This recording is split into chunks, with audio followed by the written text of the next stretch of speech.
Bueno, así que muchas gracias por estar del otro lado y vamos a contarles.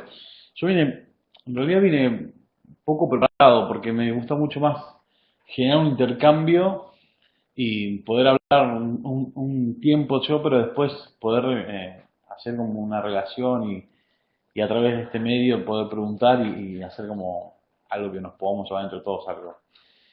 Les cuento un poco qué hago, qué soy y demás, ¿no?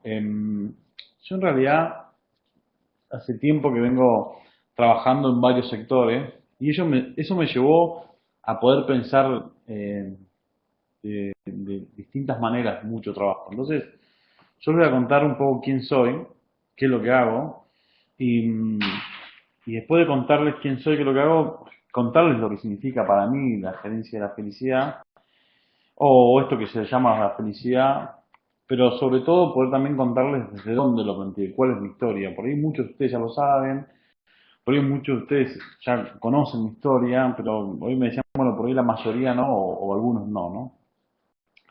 Entonces, antes de poder contarles mi mirada sobre esto que se llama gerencia de felicidad, les quiero contar de dónde vengo.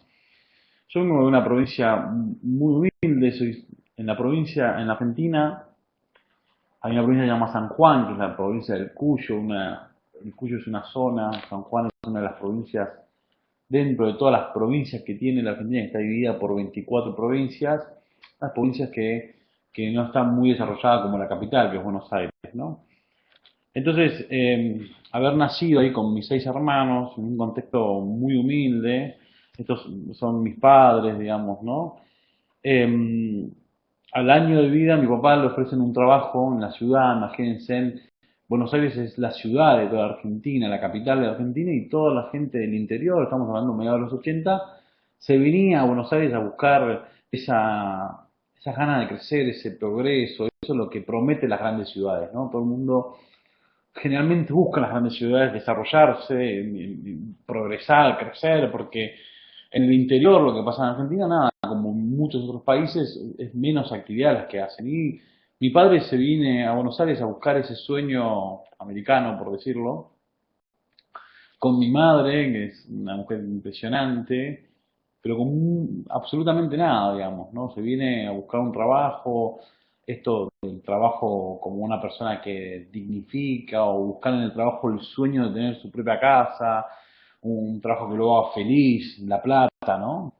Y cuando se llega acá se encuentra con lo que es la gran ciudad. En realidad era mucho de esa ilusión, pero que terminaba siendo una ilusión. Entonces, por distintas circunstancias, terminamos viviendo en un garage, en un lugar donde se guardan autos en la casa de mi tía. Y mi papá termina enfermándose de una tremenda enfermedad. Siempre que cuento esta parte es como muy fuerte porque se termina muriendo, ¿no? Mi viejo se muere cuando tiene 38 años. Yo tenía 5, mi mamá toda su vida se había dedicado a la crianza de sus hijos, hasta ese entonces nunca había trabajado. Y esta persona, esta tía que nos prestaba su garage para vivir, nos termina echando de su casa por un conflicto, obviamente. Y la cuestión es que terminamos viviendo en este rancho, éramos 6 hermanos, una historia muy compleja. Siempre digo lo mismo, para mí, haber vivido las situaciones que viví, haber estado en situación de calle, yo creo que la calle te enseña mucho, ¿no? Creo que todas las crisis te enseñan mucho. Y, y a mí la calle me enseñó muchas cosas buenas y malas, ¿no? Como un montón de situaciones muy complejas. Pero bueno, más allá de esto, como siempre yo soy músico, no me presenté para nada. Yo soy músico, soy padre de 2 hijos maravillosos, eh, pero soy músico ante todo, digamos, ¿no? Pues la música para mí era una especie de poder vivir y de escuchar música, a mí me hacía transitar un camino inigualable, ¿no? Era muy fanático, pero sobre todo era muy fanático de una mujer muy impresionante acá en Argentina, una mujer que tenía una voz implacable, tenía una yo la escuchaba a ella y soñaba con ella. Tanto era fanático de esta mujer, era tan fanático que yo solamente quería ser como esta mujer. Y esta mujer es una cantante impresionante en la Argentina, llamada La Bomba Tucumana, que era, acá en Argentina es una cantante de cumbia, ¿no? Una cantante popular, de barrio, y yo la miraba a ella con su humildad, de la provincia, ella es tucumana, yo no sabía muchas cosas que me identificaban con esta mujer. Y como era tan fanático de ella, un día un chico de la calle, un amigo, me dice, che, mira, Daniel, ¿por qué no vas a aprender a tocar música a este centro cultural comunitario? Se llama la Fundación que vale la pena, que es esta sede que tenía en mi barrio, un barrio humilde. Yo me crié en este barrio humilde, nací, me crié, soy parte de esto. Y yo decía, es una locura, mirá, yo empecé a laburar cuando tenía 6 años, como pibe más de todos los barrios donde yo transito.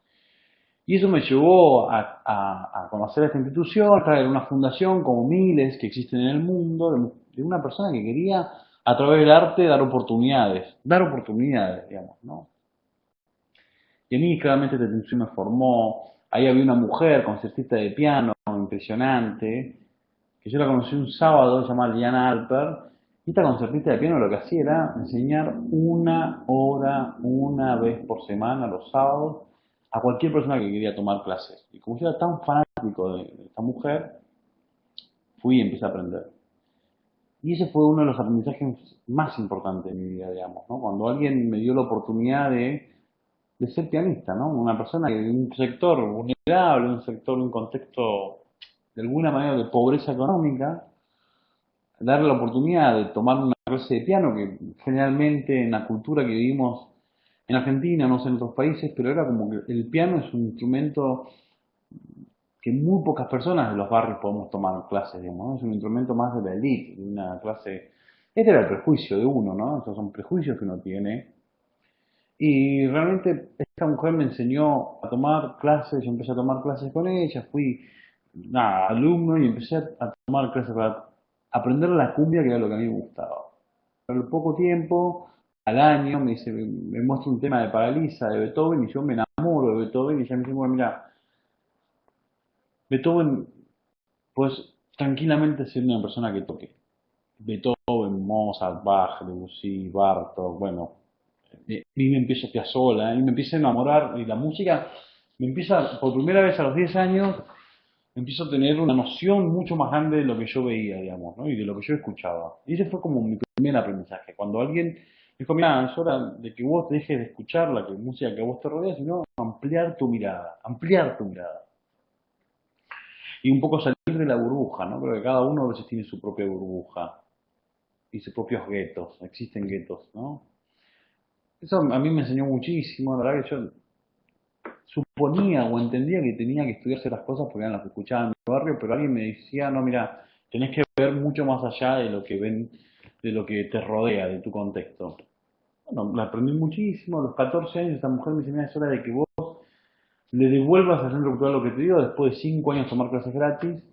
Y yo, desde mi ignorancia, le dije, no, yo si tengo que empezar a pagar mi clase de música, yo no puedo ir más. Me dice, no, no, mirá, para dar no hace falta que tengas nada en los bolsillos, lo único que hace falta es que tengas ganas de dar. Y eso fue un antes y un después en mi vida. Yo cuando me dijo dar, digo, ¿yo qué puedo dar? Yo vivo en un barrio, no tenía una casa digna, no tenía tantas cosas, no tenía. Ella me dijo, mira, para dar no hace falta que tengas nada en los bolsillos. Lo único que hace falta es que tengas ganas de dar. Y ahí de vuelta a los 14 años se me abrió la cabeza y dije, sí, la verdad que yo, a mí no me condiciona ser lo que soy por el lugar en el que estoy, digamos, ¿no? Me di cuenta a los 14 años que tenía un montón de cosas que me superaba ampliamente. Yo podía tranquilamente podía aspirar a ser alguien y nada más necesitaba que alguien me diera la oportunidad. Y eso me cambió de vuelta la vida para siempre, ¿no? Y ahí empecé a entender que generalmente uno piensa qué es lo que es por lo que tiene, piensa qué es lo que es por el lugar en el que vivía, en mi caso, piensa que uno es lo que es por el lugar que ocupa en una empresa, por el lugar que ocupa, por el celular que tiene, por las cosas que tiene, y no por la persona que es, no por el ser que es, digamos, ¿no? Yo siempre les pregunto a muchos, digo, bueno, ¿vos quién sos? Me preguntaron, me responden, no, yo soy la gerente de recursos humanos, o el gerente de marketing, o el gerente de finanzas. Y siempre me pregunto, ¿vos sos eso? ¿O vos estás como gerente de recursos humanos? ¿O estás como gerente de marketing? Vos no sos eso es un puesto, eso es de alguna manera u otra. Vos sos mucho más que eso. De hecho, el día de mañana, si la empresa por X razones te desvincula, entonces no tenés ser, digamos. Bueno, me empecé a cuestionar muchas cosas. No lo voy a hacer tan larga, les prometo. A los 17 años empecé a coordinar centros culturales comunitarios, empecé a trabajar en varios barrios. Y a los 21 años yo coordinaba más o menos 600 jóvenes en varios barrios, en el mío específicamente, pero ya empecé a transitar en otros barrios. Acá se le dice en Argentina villas, empecé a trabajar en otras comunidades muy parecidas a la mía, siempre en sectores vulnerables. Empecé a trabajar con una organización que era las Madres del Paco, que son madres que se dedican con sus hijos en adicciones de droga precisamente. Y yo empecé a trabajar con todas ellas. Empecé a trabajar en cárceles, una experiencia para mí impresionante. El trabajo en las cárceles fue para mí impresionante, muy increíble. Hasta que en el 2010, o sea, imagínense, yo hasta hace 6 años siempre trabajé en el sector social. Siempre hice trabajo comunitario, trabajo solidario, siempre trabajé con fundaciones, con iglesias, siempre estuve vinculado al sector social. Sin embargo, en el 2010 me invitan a dar una charla, y acá es donde empieza otra transformación mía, donde éramos 4 jóvenes, un joven en la salud, un joven en la política, un joven en la sociedad que yo y un joven en la empresa. Yo hasta el 2010 jamás había trabajado con empresas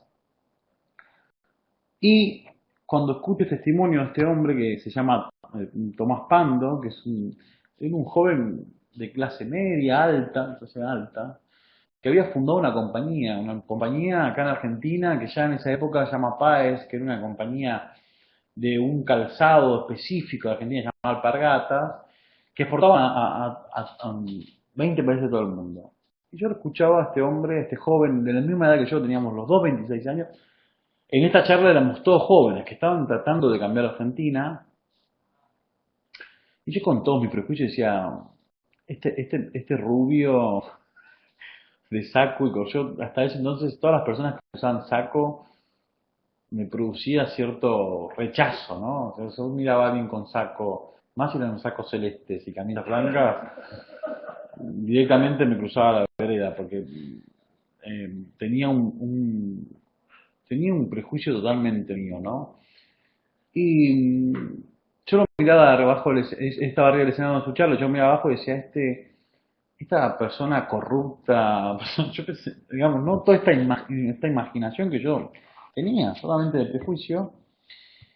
Bueno, yo cuando su charla me empezó copado, entonces yo subo yo en mi charla abajo, hasta ese entonces le conté lo que había hecho en barrios, en cárceles y demás, y bajo el escenario y este hombre, CEO, ejecutivo, empresario, me dice, che loco, vos tenés que laburar conmigo, vos tenés que laburar conmigo, le digo, no, todo bien.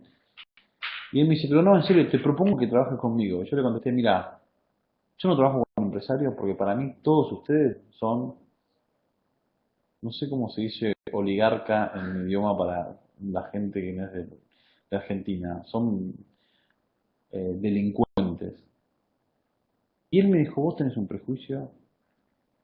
Y cuando me dijo eso sentía dentro de mí una pobreza tan grande, un agujero, porque la verdad que yo decía eso porque me lo decían, digamos, ¿no? Yo me crié en un lugar donde cuando veía pasar un auto les tirábamos cacote con los muchachos, ¿no? Esta violencia y con esta... La verdad que solamente... Cuando me dijo eso, sí, dije, ¿sabes que sí, tenés razón? Y ¿qué haces vos? Y él me cuenta lo que hacía y le digo, pero ¿qué querés que haga tu empresa? Y él me dice, mira, lo que vos haces en los barrios, con tu gente, con tus vecinos, en las cárceles, con este grupo, quiero que yo lo haga, quiero que lo hagas en mi barrio. Pero no en mi barrio donde yo vivo, me dice, en mi barrio, mirá mi empresa y mirá a mis empleados como si fueran tus vecinos. Mirá como si fuéramos un barrio. Y eso me dije, wow, ¿en serio? Entonces, ¿pero cómo? Le digo yo. Y me dice, mira, quiero que seas el gerente de recursos humanos. Y yo dije, pero yo no sé ni liquidar sueldos, o sea, yo no tengo ni, no sé nada. Y me dice, no me importa, eso lo aprendés. Lo que vos sabés hacer que es escuchar a la gente, trabajar con la gente, hacer un proyecto de vida de gente, mejorar la calidad de la gente, es lo que yo quiero que hagas con mi gente. Y fue la verdad para mí tan revelador, la verdad que yo dije, bueno, vamos a probar. O sea, yo venía de trabajar y ya sabía, la verdad que yo ya tenía muchos años de experiencia en el trabajo social, como se dice. Así que a los 15 días empecé a trabajar un lunes, me acuerdo perfecto, y el martes renuncié. Yo dije, miren, todo bien, esto no, este mundo no es para mí. Y él con sus socios me decían, ¿pero por qué? Dije, mira, todo bien con recursos humanos, yo, la verdad que...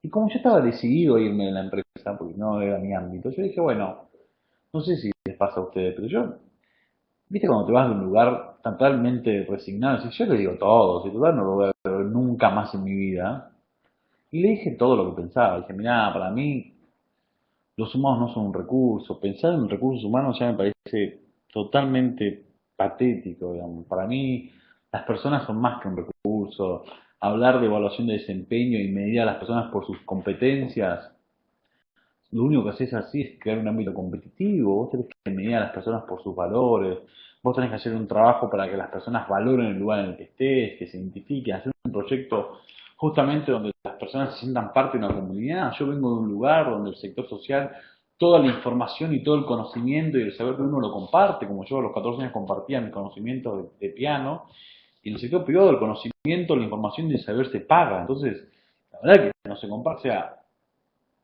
y, y vos decís que yo soy gerente de recursos humanos, que yo estoy con las personas y me tenés encerrado en una oficina con cuatro paredes, con una placa delante mío, una tarjeta. ¿De qué me sirve? Yo tengo que estar con los humanos. O sea, si yo me voy a encargar de la relación con las personas, tengo que estar con las personas. No me pongas encerrado en un lugar donde la gente me tiene que golpear para entrar a verme. Yo le dije, yo tiraría todo, todo abajo. Yo haría justamente... Y la verdad que en esa época, en el 2010, era muy raro que alguien le plantee, pero como yo estaba totalmente decidido a irme, y él me escuchaba, y a la hora y media de plantearle todos mis desacuerdos, él me dijo, bueno, dale, hacelo, cambia todo, me dijo. ¿Y vos estás seguro que me estás diciendo? Sí, cambia todo, todo. Digo, pero mira que voy y saco la placa, todo. Así que hice eso, cambié todo. Rompí con todos los paradigmas, empecé a leer muchas cosas con las cuales no coincido, en la mayoría de famosos recursos humanos, empecé a ir a charlas, me mandaron a hacer un posgrado en recursos humanos y me he peleado con mis profesores del posgrado de recursos humanos.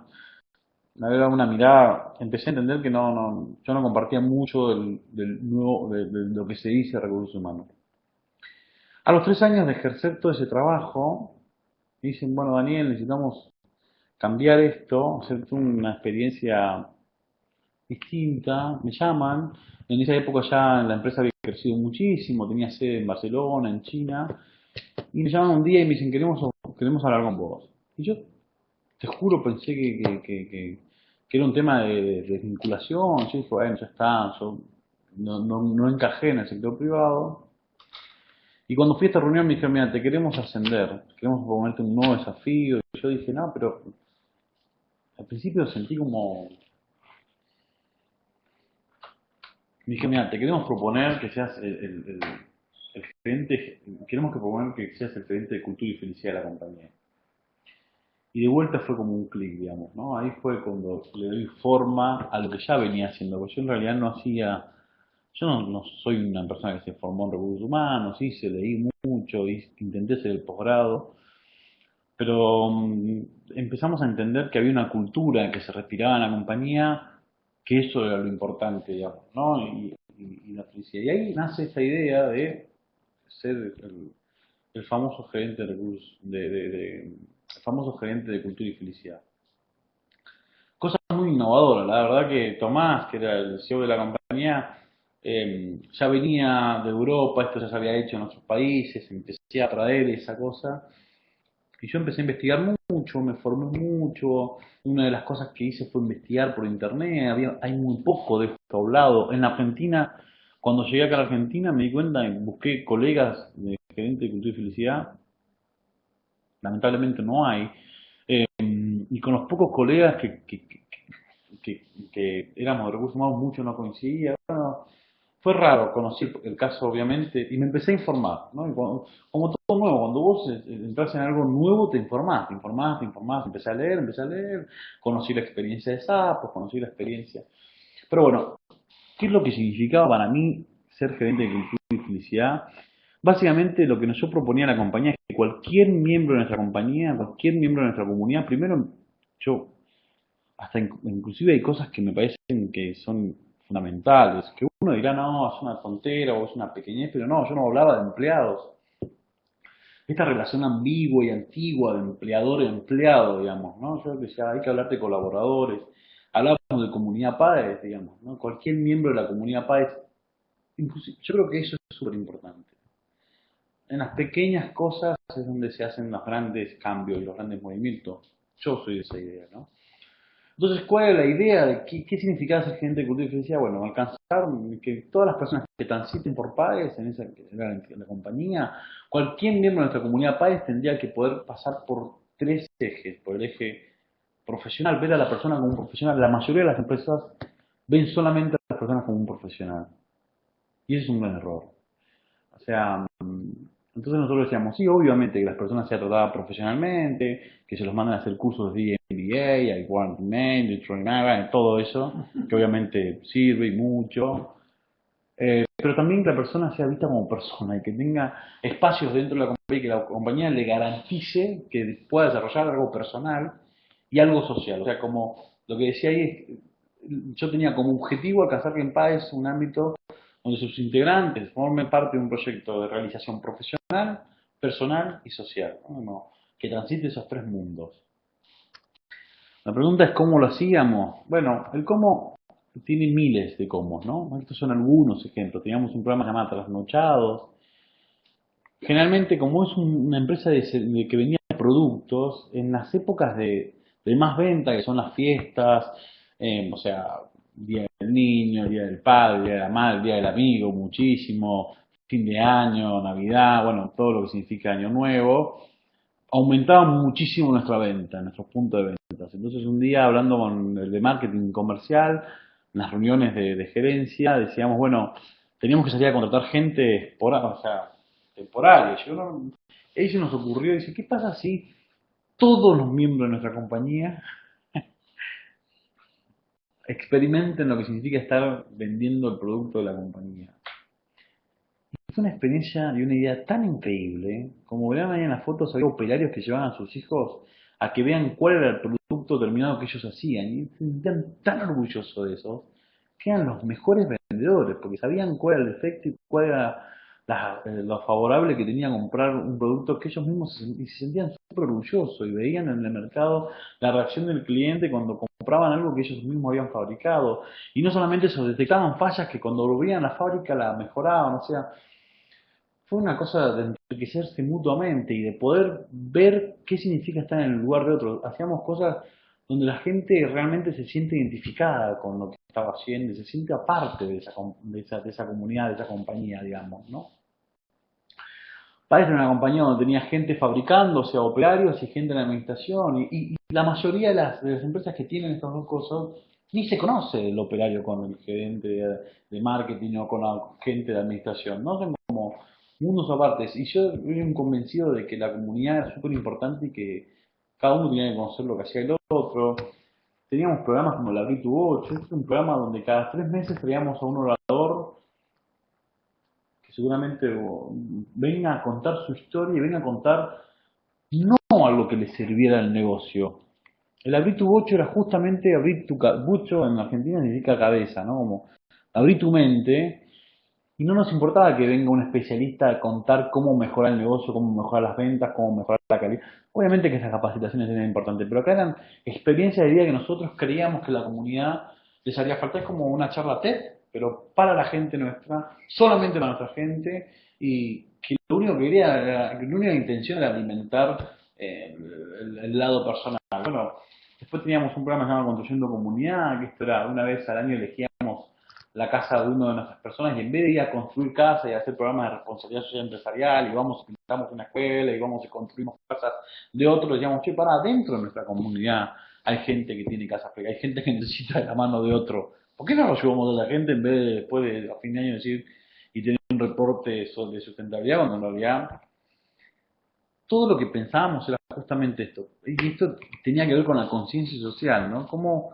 cualquier miembro de la comunidad nuestra se sentía no solamente valorado por lo que hacía o por el rol que cumplía en la compañía, sea quien sea, sino también cómo constantemente buscar instancias de intercambio, de conocimiento, de vínculos, que generaba confianza, que generaba una cosa muy distinta a lo que es el trabajo tradicional, ¿no? Em, Bueno, y después en Buenas Manos, que es un programa de vuelta con conciencia social. No, acuérdense que hablábamos de transformación de las tres etapas, la etapa por algún lado profesional, la personal y la conciencia social. En Buenas Manos contratábamos una organización que se llama En Buenas Manos, que lo que hace es dar masajes a todos los miembros de la compañía, operarios, por primera, a los puntos de ventas y a todas las oficinas, pero los masajes eran dados por esta organización, que es una ONG, es una fundación que trabaja con chicos ciegos. Y los masajistas eran todos ciegos. Entonces, con esta actividad yo sentía que hacíamos tres acciones al mismo tiempo. Por un lado, le damos un mimo a todos los miembros de nuestra comunidad, tanto interna como externa. Por otro lado, de alguna manera u otra, creamos una conciencia de personas de reducción con discapacidad, iban y eran las personas que recibían, se generaban con un impacto totalmente. Entonces, creamos conciencia social, es decir, viste que las personas no se definen por sus discapacidades, sino por sus capacidades. Y el tercer punto era acompañar de alguna manera u otra hacer una alianza con una ONG. Entonces, todo se resumía a este tipo de cosas. Cada acción que yo hacía tenía como eje central hacer algo profesional, algo personal y algo con conciencia social. Y obviamente una escucha profunda, ¿no? Nosotros teníamos, yo les juro, sabía mucho, me dedicaba mucho tiempo sobre quiénes eran los que estaban en nuestra compañía. Había obviamente todo un tema de entrevistas cuando la gente entraba. Esto para mí era fundamental que alguien que entrara no solamente era un muy buen técnico o alguien que se viera hacer las cosas, sino además tenía que tener cierto plus en su actitud, en su personalidad. Por ejemplo, alguien que entraba nuevo en nuestra compañía en su momento tenía una entrevista claramente con el área de humanidades, que en realidad es capital humanos, o para que era recursos humanos, el tradicional recursos humanos, pero nosotros después le cambiamos el nombre. O sea, en el momento que yo fui gerente de cultura y felicidad, siguió el área de humanidades, llámese recursos humanos, porque éramos primos hermanos, digamos, ¿no? Éramos dos áreas totalmente distintas, pero que teníamos muchas cosas en común. Entonces, cuando alguien entraba a la compañía, lo tomaba hasta gente de humanidades, después lo entrevistaba el supuesto jefe, después un cargo más directivo o evolutivo de la compañía, y la última persona que veía a ese entrevistado, si pasaba por esas tres etapas, era yo. Donde yo paso, digo, el área de gerencia, la verdad que siempre yo soy medio ego, pero donde veíamos si esa persona estaba para entender la cultura de nuestra compañía.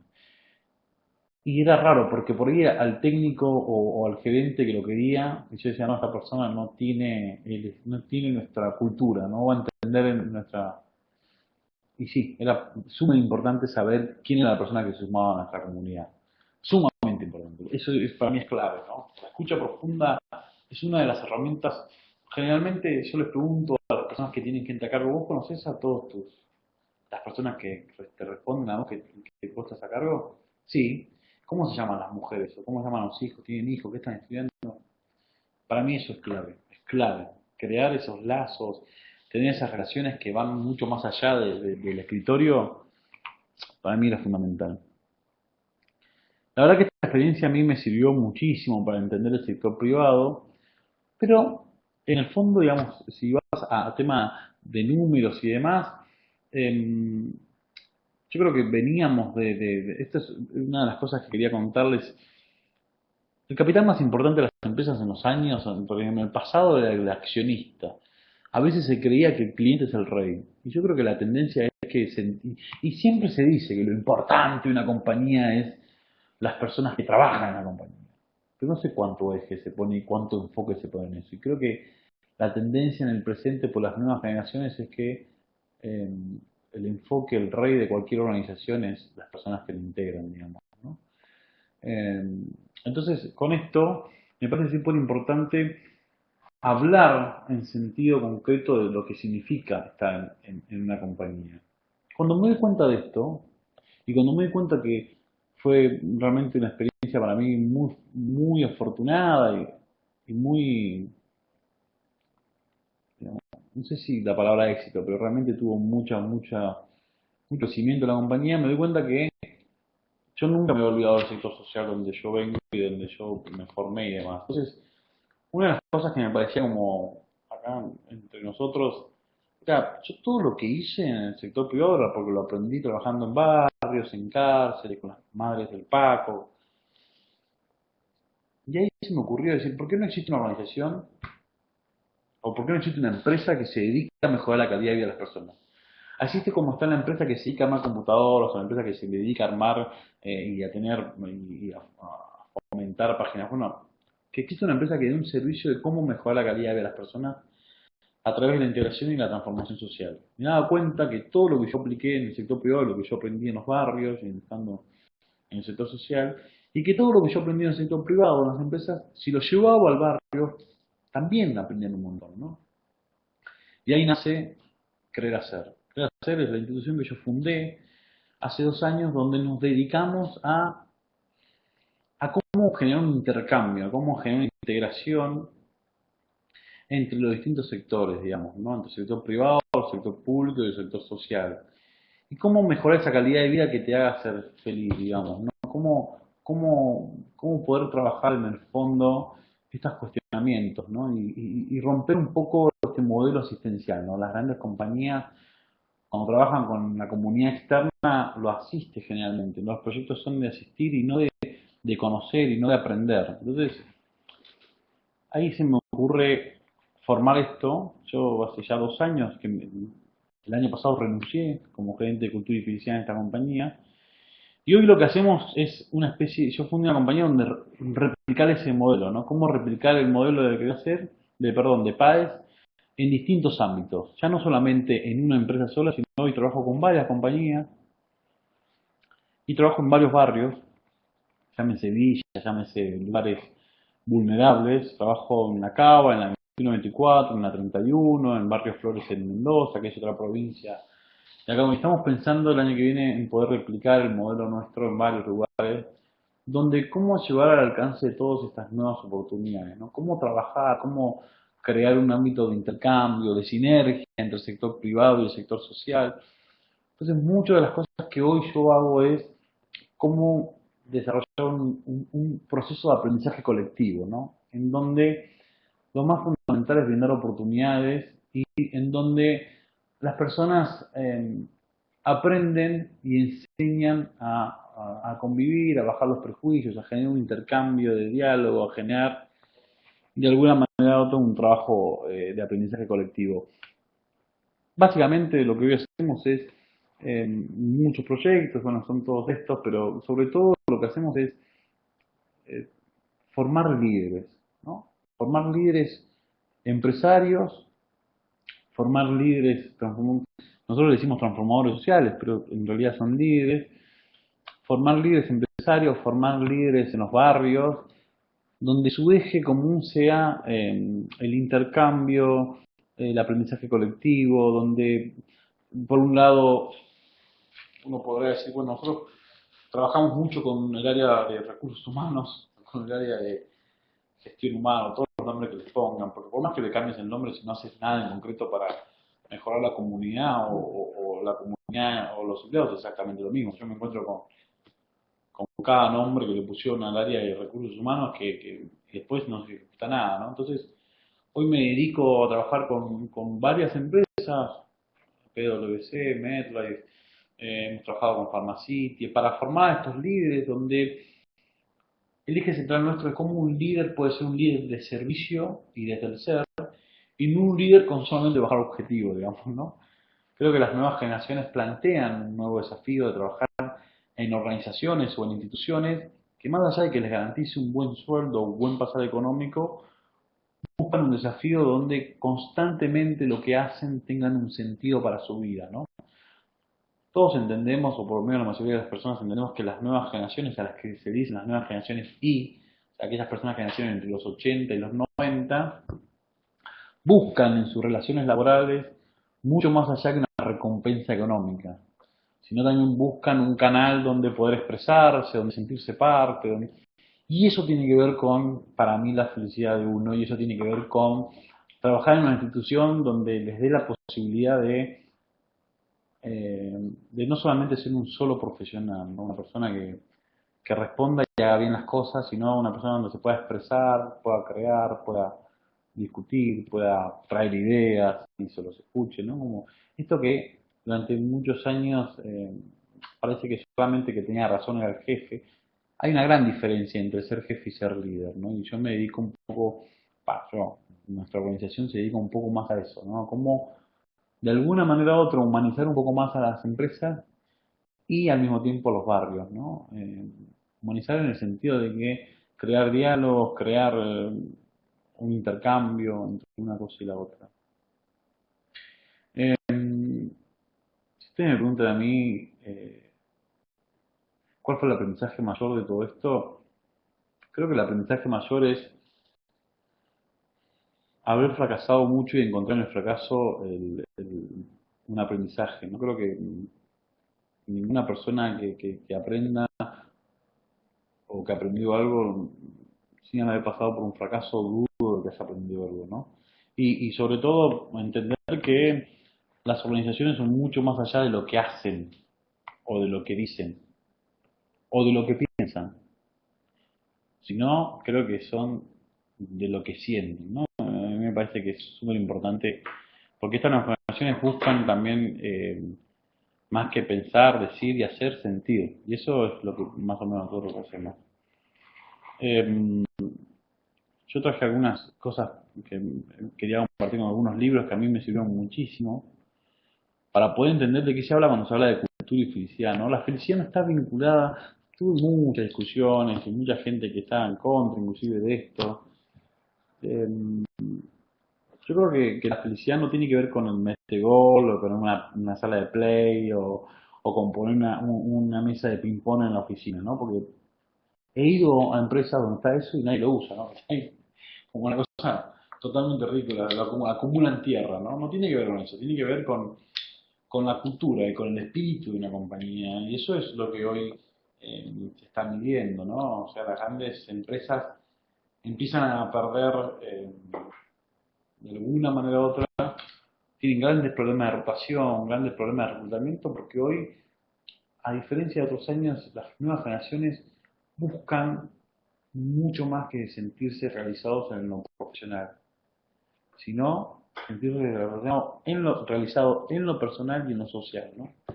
Y esos son los grandes desafíos de esta nueva era y las nuevas generaciones. La tendencia es que las empresas no solamente sean exitosas por su balance financiero y económico, como se están viendo hasta el día de hoy, sino creo que a futuro las empresas van a ser exitosas y vistas como exitosas también por su balance financiero y económico, pero además por su balance de vida, que han hecho para generar un impacto social, ambiental y económico, ¿no?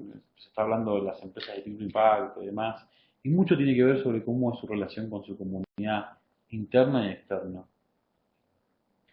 Yo la verdad es que, como les decía, me gusta mucho poder pensar en crear un diálogo. Y ahora, como soy muy nuevo en esto, me gustaría que me puedan, no sé si se puede hacer que me puedan preguntar lo que quieran. Traje algunos libros súper interesantes, que tenga ganas. Empiezan a escribirlas. Sí. Ah, bueno, hay preguntas. Bueno, vamos con las preguntas. Me siento como raro, pero bueno, que quiera preguntarme lo que me quiera preguntar, está muy bien, ¿no? Ezequiel pregunta, Daniel, ¿qué opinas de la responsabilidad social empresarial? ¿Se cruza con tu función o va en paralelo? Ezequiel. Qué buena pregunta, Ezequiel. Mira, yo creo que la responsabilidad social empresarial, si es solamente un área que se ejecuta de eso, se hizo algo de moda, digamos, ¿no?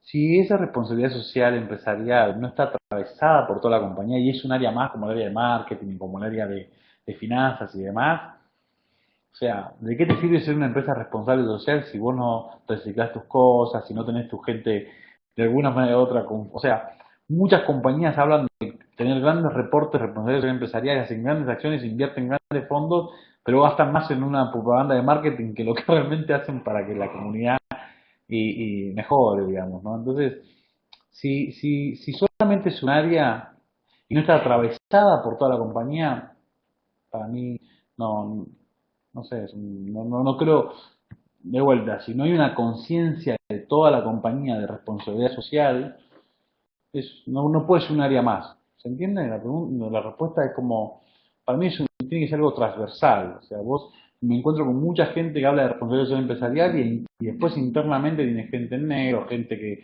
está de conforme con su jefe, gente que tiene precariedades totalmente distintas. Entonces decís, bueno, la verdad que te gastan más. Te soy sincero, una vez fui a un evento de responsabilidad social empresarial y había un tema de marketing, reporte, y lo que habían ejecutado para que la comunidad mejore era un 10% de lo que se habían gastado en el Sheraton o en un hotel para presentar ese reporte. Es una locura, ¿viste? Me decís, ¿cómo me estás hablando en serio? O sea, ¿de qué responsabilidad empresarial me estás hablando si para presentar lo que hiciste gastaste más en alquilar un hotel o con un salón de calidad y terminás ejecutando un cuarto del presupuesto de lo que... Nada, un poco eso, ¿no? Nancy pregunta, hace una reflexión un poco larga, pero dice, yo te observé en un video con mis alumnos a raíz de realizar un curso de emprendedores en la provincia de Santa Fe. ¿Qué le dirías a esos jóvenes de quinto año que se encuentran con esta problemática de terminar la secundaria, buscar trabajo, emprender, estudiar? Si querés, Dani, así un poco la pregunta, contá cuál fue la pregunta, si escuchan todo el... Ah, ¿no se escucha la pregunta? Sí, Sí. Se escucha, puede pero ser muy que escuchen bajito. todo lejos. Bueno, Ahí va a ir mejor. Entonces, sería Nancy, ¿no? Nancy, ¿qué le dirías a los jóvenes de quinto año que se muevan? Yo, más que a los jóvenes, yo creo que somos a la comunidad, digamos, ¿no? Esos jóvenes, yo me encuentro muchas veces con esto, bueno, ¿qué le dirías a los jóvenes? Yo creo que somos todos. Si esos jóvenes, yo les hablo a todos, porque si aquel joven que le voy a dar un mensaje, no, muchachos, sueñen, progresen, empiecen en emprendedorismo y demás, pero después no encuentran adultos o no encuentran empresas que les den una oportunidad, es el reverendo pedo, digamos. Entonces, como sociedad tenemos que poder pensar qué podemos hacer para que todos soñemos con un mundo distinto, digamos, ¿no? Entonces, yo le diría a esos jóvenes que obviamente salgan a buscar oportunidades porque las hay, y si no las hay, que las inventen, y si no las inventan, pregúntenle a alguien que tiene una oportunidad, ¿no? Por ese lado, yo siempre digo, no hay peor pobreza que la capacidad que no tenga de proyectarse. Así que Nancy, nunca dejes de decirle a los jóvenes que están trabajando con vos que hay oportunidades.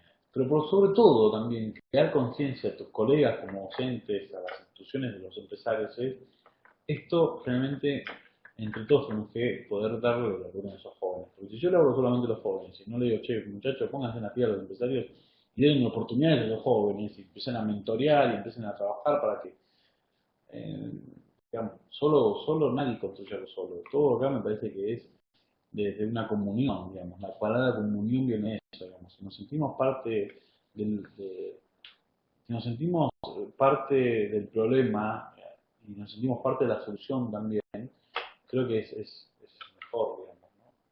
Pero la verdad que hay muchos, Nancy te diría, no dejes que tus jóvenes y los jóvenes, sobre todo tus alumnos, eh, que hay un montón de oportunidades dando vuelta y si no la ven, hay que construyan oportunidades porque es enorme el mundo que se maneja en ese caso, digamos, ¿no?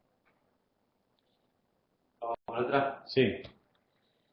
Josefina dice, me imagino que todo este cambio llevó resistencia por parte de los empleados que estaban acostumbrados a una forma de trabajar. ¿Cómo desde el área de recursos humanos pudiste llevar adelante este cambio y con qué acciones? Las acciones un poco las conté, digamos, ¿no? Que tenía que ver con una escucha profunda, con el trasnochado. Hay una acción muy interesante. Primero, sobre todo, también hay que ser muy realista. Eh, Nada se podría haber hecho si en algún momento no se mostraba que algo mejoraba. Entonces, cuando yo empecé a aplicar todo esto, la producción aumentó, el ausentismo disminuyó, la rotación disminuyó muchísimo. Entonces, claro, eran cosas concretas que pasaban donde se veía el trabajo de nosotros. El proceso fue realmente muy intenso. Entonces, también tenía cosas para mostrar, decir, che, pero pará, ¿sabés que hay menos ausentismo que antes de que esté? ¿Viste de cómo aumentó la producción desde que empezamos a aplicar estas cosas. Así que hay un montón de cosas que a mí me hacía más liviano en el trabajo. Pero sí, obviamente, la resistencia es tremenda, me costó mucho, si soy sincero, es una muy buena pregunta eso, porque las resistencias están ahora. En cuanto vos empezás a mostrar el camino, en cuanto vos empezás a mostrar que realmente lo que estás haciendo no es un capricho tuyo, sino a mí me sirvió mucho conocer gente, mostrarles que hay cosas, experiencias en otro lado, y empezás a fundamentar tu trabajo y a darle un marco teórico y de vuelta, felicidad en las organizaciones no tiene que ver con poner un meteoro, sino todo lo que generás para eso, ¿no? O sea, en serio, creo que hay un campo por descubrir ahí muy, muy grande, digamos, ¿no?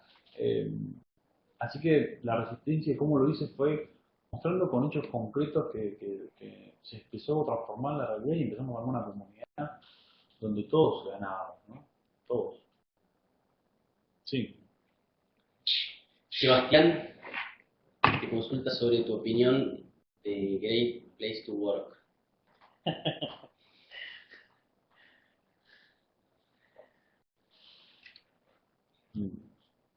Mi opinión es, la verdad, tengo una opinión desde el prejuicio, porque no lo conozco. Sin embargo, no sé, de verdad no podría dar una opinión ni negativa ni positiva. O sea, sé que existe, pero a mí no me dice nada. A mí personalmente, no estoy diciendo nada en contra, nada por el estilo. No sé, cuando ya la cosa está en inglés y yo encima no sé inglés, o sea, pero no me conozco el movimiento, sé las empresas que dicen que están en el ranking, a mí no me garantiza nada, no sé, no me garantiza nada, no sé. Gracias por la pregunta, la he escuchado, pero creo que hay mucho más allá que algo que te pueda explicar eso, ¿no? Porque en los hechos concretos es donde se ven las cosas y no puedo dar una opinión ni positiva ni negativa, no lo conozco mucho, sé las empresas que salen como Mega. El tema es cuando algo se hace por medirlo, digamos, ¿no? No porque se siente. La gran pregunta acá sería, ¿ustedes creen que a las empresas les hace falta un gerente de felicidad en cultura? ¿Qué responderían ustedes, los que están del otro lado? Yo digo, che, respondan ahora. ¿Ustedes creen que las personas, las empresas necesitan un gerente de felicidad? Estamos haciendo, ¿no? Estamos haciendo muy bien. Me imagino que me están escuchando. ¿Qué creen ustedes? Ya hay varios que sí. Bueno, no. Sería espectacular, sí. Claro que sí. No. Las empresas no necesitan un gerente de felicidad. Los que necesitan un gerente de felicidad son las personas. Si las empresas lo hacen porque creen que se hace falta, es un serio problema. Porque por ahí, esto que yo hice lo puede hacer perfecto. O sea, creo que todas las personas que tengan gente a cargo es un gerente de felicidad. Digamos, si vos no haces lo que haces y con la gente que trabajás, no te preocupás porque esa persona esté bien, tenés un serio problema, claro, tenés un serio problema. Porque tener gente a cargo, como se dice, ser un management, o ser un graphic management, un control man, no sé qué carajo, no significa solamente ser el número uno de la compañía o tener un escritorio con tu tarjeta. Significa mucho más que eso. Yo, hay mucha responsabilidad de las personas que tienen gente a cargo. De hecho, uno de mis grandes encuentros es que los management, que significa manejar, las personas no se manejan, se acompañan. Para mí son educadores. Entonces habría que pensar muy bien la formación de los líderes en las organizaciones. Pues son referentes que tienen gente a cargo. Y si solamente creen que su función es bajar línea y decir qué cosas deben hacer, están muy errados, digamos. Porque estas nuevas generaciones buscan mucho más que eso. Buscan a alguien que les pueda enseñar mucho más que un buen presupuesto o algo. Las empresas no necesitan un gerente especial, lo necesitan las personas. Y si una empresa cree que necesita un gerente especial, tiene un problema, la cultura misma la que te va llevando. Porque yo preguntaría si, bueno, ¿cuál es la cultura de esa compañía? Si yo solamente lo pongo para tener una persona que tenga un título y una gerencia y lo impongo, no sé, las personas necesitan un gerente. no las empresas. Las empresas es algo totalmente abstracto, digamos, ¿no? Las personas son concretos y ellos necesitan, digamos, ¿no? ¿Se entendió? Creo Creo que sí, acá hay varios que entendieron. sí. Débora pregunta, ¿cómo medirías los logros bajo esta óptica de capital humano? Creo que hay cosas implícitas que no se pueden medir, ¿no? ¿Cómo medís cuando una persona está conforme o para ponerlo o feliz o un bienestar de una persona? ¿Cómo lo medís? A mí me costó mucho. Algunas cosas de las que hacía era la participación de la gente. Si nosotros convocábamos a alguien y iba el 80-90% de la gente, decís, estamos convocando un sábado o un viernes a la noche. Eso era una manera de poder saber. La otra era la encuesta de clima laboral, ¿no? Que no es la típica, es la tradicional. Nosotros teníamos una encuesta específica que medio lo inventamos nosotros, donde eso nos podía dar una señal de que las cosas estaban muy bien. Y después, esto puede ser raro, puede ser algo medio espiritual o medio místico. Yo soy cero espiritual, no sé ni respirar ni como se dan cuenta, soy un desastre en muchas de las cosas. O sea que todo bien con la Shankar, el arte de vivir, pero yo no estoy hablando desde ese punto de vista. Sino, hay algo que vivís en el clima laboral, en lo que se respira y lo que se siente dentro cuando vos trabajás la cultura de felicidad, que es lo que también te mide, digamos, el bajo nivel de conflicto entre las áreas. Nosotros sabíamos cuando pasaba algo, cuando en el horario del almuerzo se estaban comiendo todos o se dividían, o sea, hay pequeñas cosas muy sutiles que podías llegar a decir, estamos por un buen camino, pero pasos concretos, te lo vuelvo a repetir, digamos, ¿no? El clima, la encuesta de clima laboral es una buena herramienta, la convocatoria cada vez que hacemos una acción aparte es una buena herramienta, que la gente no renunciara es una buena herramienta, que la gente cuando entrevistamos y los reclutamientos, estas palabras horribles que usan los colegas de recursos humanos, reclutamiento, empresas, pero bueno, la gente que se sumaba, el 90% de la gente que recomendaba. Nosotros cada vez que hacemos una convocatoria, cada vez que yo voy trabajo con convocatoria en la comunidad, se presentaban entre 900 y 1000 personas. Nunca hicimos, solamente lo publicamos en Facebook. Hoy tengo gente que me sigue diciendo, yo quiero trabajar con vos, por favor. Eso creo que es lo que te dice. ¿Y cómo te enteraste? No, bueno, en realidad mi amigo, que es el amigo de un amigo que trabaja acá, dice que... Eso creo que es una buena medición, ¿te dice? Una buena manera de saber que lo que estás haciendo está bien. Ahora, si vos cada vez que vas a lanzar una convocatoria, para que sos un genio, no se presenta a nadie, tenés que convocar a terceros o o todas las otras cosas que existen. Nosotros ni siquiera usamos, cada vez que nosotros hacíamos, o cada vez que yo voy en la actualidad hablo algo para... Yo tengo gente en lista de espera para entrar a trabajar en la compañía que fundé. Y eso creo que te da una señal, digamos, ¿no? Porque acá el mundo es un pañuelo, todo el mundo se entera de todo el mundo sabe de dónde, me parece, ¿no? Yo soy una especie de... Nada, ¿no? Dani, mucha gente, por último, que quiere que compartas material Sí, de lectura o cuestiones así para formarse. sí, total. Mira, hay muchas cosas. Hay algo que se llama CLAFO, que es muy interesante, investiguen. CLAFO es el Congreso Latinoamericano de Felicidad en las Organizaciones. Digo, yo cuando comencé a practicar esto hace 6 años atrás, era una locura, la verdad que... Y mucha gente me tildó de locura, y mucha gente me tilda de vende humo, y mucha gente y obviamente los palos te los tenés que comer, porque es un garrón, pero bueno, nunca nos acostumbra a eso, pero soy sincero, no es que diga, no, sí, hay mucha gente. ¿Por qué? Porque hay mucha gente que habla de esto, pero más allá de eso, investiguen porque yo hace 1 año, 2 años ya estoy participando de CLASCO, que es el Congreso Latinoamericano de Felicidad en las Organizaciones. Yo supongo que si abro acá una cosa, podemos entrar a la página, ¿no? No, o sí. ¿Se puede ver Sí. una ventanilla acá? No. Yo estoy compartiendo igualmente acá. Lo voy a- estás compartiendo. Bueno, CLAFO, CLAFO, Congreso Latinoamericano de Felicidad en las Organizaciones. Ahí hay muchas charlas, empecé a conocer mucha gente, Colombia, Guatemala, mexicanos, chilenos, la verdad que es una comunidad enorme que hablan de felicidad en las organizaciones. Argentina. El primer clajo se hizo en Mendoza el año pasado y este año se hizo en Guatemala, en Colombia. Esta semana yo estuve de vuelta, me invitaron por cuarta vez consecutiva a CLAFO, Congreso Latinoamericano de Felicidad de Organizaciones, en Mendoza, y el año que viene se hace en Madrid, en Panamá, en Chile.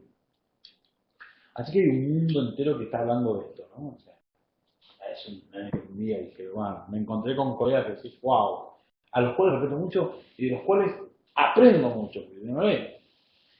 Después hay libros formidables. Por ejemplo, hay un libro de Ignacio Fernández que es muy bueno, que se llama Felicidad Organizacional. Este tipo es un investigador que justamente plantea todo un tema muy impresionante y muy respetado. Yo lo respeto mucho, es un tipo que investigó, está en la universidad, es un tipo que da clases en universidades y demás.